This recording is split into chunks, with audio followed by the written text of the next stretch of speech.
I want to jump to one other thing because, Andrew Breitbart, of course, said that politics is downstream from culture. And you've been talking a bit about Taylor Swift and what's going on over here with her and her football boyfriend. So, yes, we'll show you the New York Times headline here. Right after the debate, she had an Instagram post ready. Taylor Swift endorses Kamala Harris. Before we get to the nuts and bolts on that, I saw this, Megyn. Check this out. As it pertains to climate change. This is from the N Wokeness Twitter account. Taylor Swift emits 8,205 tons of CO2 in a year. An average American emits 16. And of course, climate change was one of the things she mentioned in her reasoning for supporting Kamala Harris. My take on this is Taylor Swift did not write the statement. I don't know that she cares about politics or knows who any of these people are. I think this is much more an attack on a lot of the dads of America, that you get all of the young girls who love Taylor Swift to kind of dad comes home from work and suddenly he has to be assaulted by them because they support Donald Trump, and it can just hack away again at what's going on in people's homes. This is why I'm so mad about this. And this is why I went off on her last night.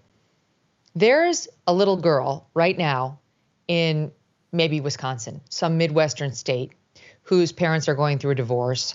This little girl has acne and is coming into puberty and into her adult female body and is feeling uncomfortable. And this little girl may be on the spectrum. That is a typical profile of a child who goes down the gender rabbit hole, who maybe isn't minded enough at home because the parents are in the midst of a divorce, et cetera. And she finds herself on Reddit for 3 hours a day or one of these darker websites. And this trans ideology takes hold of her in a dangerous and pernicious way. And the parents aren't around to realize just how far she's gone. And this little girl is going to declare, I think I'm a boy, because the internet will sell it to her as the solution to all of the problems I just listed. None of those problems is real. It's just that you're trans. That's how this works. And they will love bomb her into believing this is true. And she will go to her parents and say, I want you to put me on puberty blockers into cross-sex hormones, and I want so-called top surgery. It's so benign sounding. Yes, it's a double mastectomy where I'll have tubes coming out of me. I'll never be able to breastfeed a child, et cetera. But I want it because I'm secretly a boy. And if they give it to her, she will be sterile for life. She will never breastfeed a child. She will never achieve sexual orgasm. And this girl is 13 and wants to make these decisions for herself.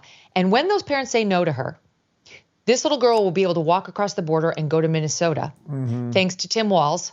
And a court will seize custody of her from her Wisconsin parents and will funnel her into the Minnesota system, which will give her the puberty blockers, the cross-sex hormones, and will happily cut off her breasts and chop up her genitals in order to, quote, make her a boy.